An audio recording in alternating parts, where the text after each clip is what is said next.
আকাশ পারে ওই অনেক দূরে, যেমন করে মেঘ যায় গড়ে। আকাশ পারে ওই অনেক দূরে, যেমন করে মেঘ যায় গড়ে।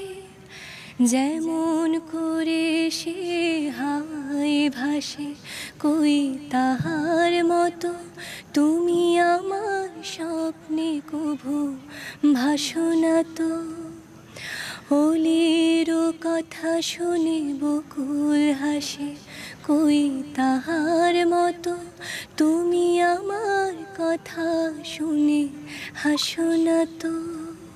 আমি তোমাকে বলে দেব কি যে একাদের ঘোরা, আমি হেঁটে গেছি বিরান পথে। আমি তোমাকে বলে দেব সেই ভুলে ভরা গল্প, কড়া নেড়ে গেছি ভুল দরজায়। ছুঁয়ে কান্নার রং, ছুঁয়ে জ্যোৎস্নার ছায়া, ছুঁয়ে কান্নার রং, ছুঁয়ে জ্যোৎস্নার ছায়া। পাখি নিয়ে ভিডিও করি।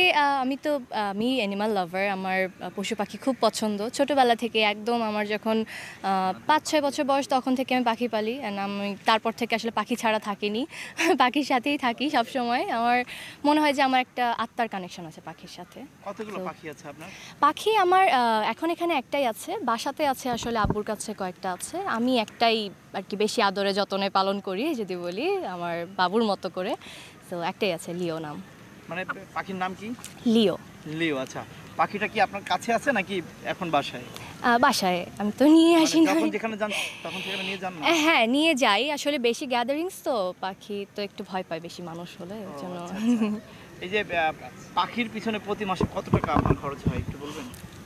বেশি না, পাখির পিছনে বেশি খরচ হয় না, বিড়ালের পেছনে বেশি খরচ হয়। বিড়ালও আছে আপনার? হ্যাঁ, বিড়াল। কয়টা আছে? বিড়াল একটাই, পাখি একটা, বিড়াল একটা। আমি এই দুটাই পালতে আমার জান চলে যায়। বিড়ালটা আসলে আমার বান্ধবীরা আছে, ওরা দেখে। আমাদের বাসায় আরও 2টা বিড়াল আছে, ওদের সাথে থাকে, তাই খুব বেশি হ্যাসেল নিতে হয় না আমার। আর পাখি তো আমার এটা কখনোই হ্যাসেল মনেই হবে না। আমার কাছে যতই বেশি পাখি থাকুক, আমার খুবই পছন্দের একটা জীব যদি বলি। পাখির সঙ্গে থাকতে আমার ভালো লাগে। আমার মনে হয় এটা আমার ডিপ্রেশন বা আমার যে অ্যাংজাইটি, আমার কষ্ট সব কিছু আসলে লাঘব করে। হ্যাঁ, লিও শুধু না, ও আমার ভয়েস শুনলে বুঝতে পারে যে আমি আসছি। ও আমার ফুটস্টেপ বুঝতে পারে, আমি দরজা দিয়ে ঢুকলেও বুঝতে পারে যে আমি আসছি। অনেক কথা বলে, অনেক গান গায়। কথাও বলে, গানও গায়? হ্যাঁ, আমি যখন গান গাই তখন ও কোনো সময় চুপ থাকে না, সাথে সাথে গান গাওয়া শুরু করে। আচ্ছা, একটা পাখি যদি আর শুধু একটাই পালেন, আর পালার ইচ্ছা আছে কিনা? না, একটাই পালি, কারণ এখানে পরিমাণটা আসলে ম্যাটার করে না। মানে এখানে কতগুলো পালছি এটা আসলে ম্যাটার করে না, এখানে একটাকে আমি কত ভালো করে পালছি এটা আসলে ম্যাটার করে। আমরা এই ভুলটাই আসলে করে থাকি যারা পাখি পালি। আসলে মনে করে যে সংখ্যায় বেশি হলেই হয়তো পশু পাখি প্রেমী হইতে পারি বা হয়। আমার মনে হয় যে একটাকে যদি ভালো করে পালা যায়, সুন্দর করে লালন পালন করা যায়, সেটা আরও বেটার। ভালো লাগে, খুবই ভালো লাগছে। আমার মনে হয় এই ব্যাপারটার জন্যই এরকম আয়োজন বারবার বেশিবার করা উচিত আমাদের। একটু ব্যস্ততা নিয়ে ব্যস্ততা। আমার ব্যস্ততা, আমি আবার মানে একটু ডিফারেন্ট ধরনের মানুষ। আমি একবার কাজ করি তখন অনেক দিন ধরে অনেক এফোর্ট দিয়ে কাজ করি, তারপর আবার একটা গ্যাপ নেই, তারপর আবার কাজ করি। তো এখন আমার একটু গ্যাপ ফেজ যাচ্ছে যদি বলি। ঈদে আসলে কিছু রিলিজ করার ইচ্ছে আছে, ওটা নিয়ে কথা চলছে। সো এক্স্যাক্টলি বলতে পারবো না কি আসছে, কখন আসছে, কিভাবে আসছে, তবে ইচ্ছা আছে এবার যদি দেই ভালো কিছু দিব, আরও ভালো কিছু, যাতে মানুষ ডিসঅ্যাপয়েন্টেড না হয় আমার উপর।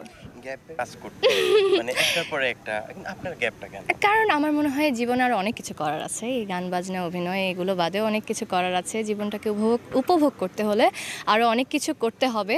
তো সেই জন্য একটা গ্যাপের প্রয়োজন। মাঝে মাঝে না, মানে ঘরের মধ্যে বসে থাকাটাও একটা ভালো লাগার মতো বিষয় হয়ে দাঁড়ায়, যখন মনে হয় যে এত কেওটিক ওয়ার্ল্ড, এত কিছু মানে পছন্দ হচ্ছে না, ভালো লাগছে না। সো ওই কাজের ফাঁকে একটু গ্যাপ না হলে আসলে ভালো করে কাজ করাও যায় না। এবং আমি একটু